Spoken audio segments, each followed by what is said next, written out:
Olá pessoal, tudo bem? Mais uma vez, super bem-vindos à nossa Academia Qualiseg. Prazer enorme ter vocês aqui. Estamos dentro de uma playlist falando de competência, requisito 7.2 dentro da ISO 45001. Na verdade, essas dúvidas surgiram quando nós começamos a postar alguns vídeos falando das principais mudanças dentro da norma regulamentadora número 1. Mudanças essas que vieram com essas novas portarias, com essas novas atualizações e que estão muito focadas nas questões de treinamento. A partir daí eu recebi de uma aluna, a Gabriela, algumas dúvidas em relação a este requisito. E estamos nessa sequência de vídeos abordando o 7.2, competência. Bom, na videoaula anterior, na aula passada, eu falei um pouquinho, sobre a letra A desse requisito. Então, se você quiser acompanhar, quiser seguir aí na sequência, basta voltar um vídeo, assiste, que hoje a gente vai abordar mais uma vez, nesta sequência, a letra B do requisito 7.2. Antes, eu queria, claro, lembrar para vocês que sempre a gente vai estar fazendo um paralelo entre o que a gente tinha na OSAS 18.001, que até então é também uma norma ainda auditável, em sistemas de gestão de SSO, e agora a gente tem a 45.001 com uma redação um pouco mais atualizada, rebuscada e seguindo aquele esqueleto da ISO 9.001, da ISO 14.001, ou melhor, aquele anexo padrão que a ISO estabeleceu lá em 2015. Então, lá na letrinha B, quando a gente fala efetivamente de competência, eu estou com a norma aberta aqui para gente, ela diz que a gente deve assegurar a competência dos trabalhadores. E aí ela já traz para a gente uma coisa muito legal. Ela diz assim, incluindo a habilidade de identificar perigos. Então, senhores, é muito importante nós entendermos que dentro da estrutura da ISO 45001, nós temos o requisito 6. O requisito 6 ele está todo voltado para o planejamento do nosso sistema de gestão. E dentro das etapas de planejamento do nosso sistema de gestão, vocês vão lembrar que uma delas é a identificação do perigo. E como é que a gente faz a identificação do perigo na prática?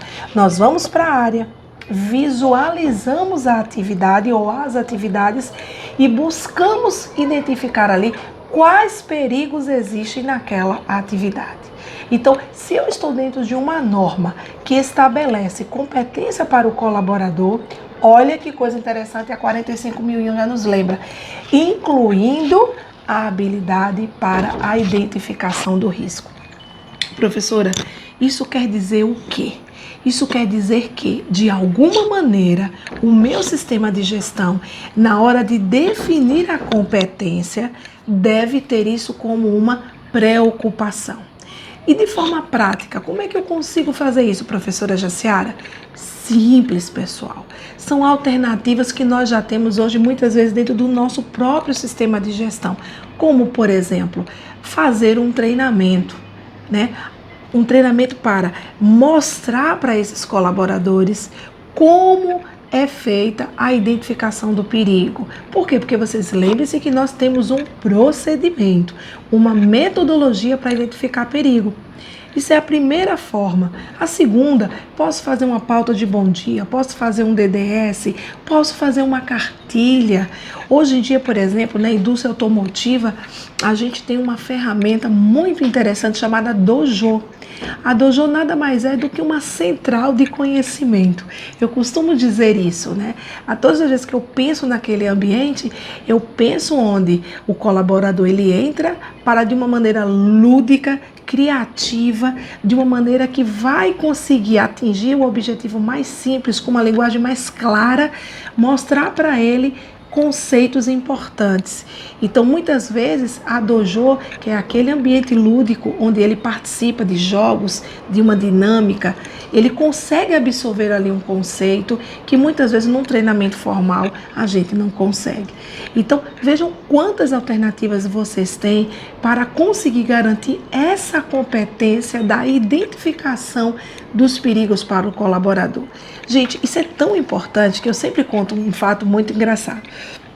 Eu lembro que uma vez eu auditando um grupo, muitos anos, todas as auditorias eu ia lá e dizia, eita, tá faltando esse perigo, tá faltando esse perigo. Aí teve uma vez que a pessoa que me recebia lá disse, Jaciara, olha, dessa vez você não vai encontrar nada. Dessa vez a gente passou o pente fino e você não vai identificar nenhum perigo novo. Eu falei, olha que coisa positiva, que coisa boa. Aí entrei na área, era uma área refrigerada, comecei a conversar com um colaborador e virei para ele e falei assim, seu Antônio, por exemplo, eu não me recordo o nome dele, mas vou usar um exemplo. Seu Antônio, e aí, como é que o senhor tá? Tá tudo bem? Me diga uma coisa, o que pode acontecer aqui que o senhor pode se machucar? Aí ele virou para mim e falou assim, dona Jaciara, aqui, olha, às vezes quando a gente esquece a porta da câmara aberta, cria aquele lastrozinho, né, de gelo, a gente pisa, olha, teve um dia desse que eu quase caí. Aí eu falei assim, procura o risco de queda. Não tinha. Então, pessoal, claro que isso não é uma coisa positiva, que o auditor não está ali para encontrar, nem quer encontrar na conformidade. Mas eu gosto sempre de dar esses exemplos nas minhas aulas para dizer o seguinte, nós levantamos perigo com a participação do colaborador. Ele que está ali no dia a dia, ele sabe melhor do que ninguém, quais são os perigos atrelados à atividade dele.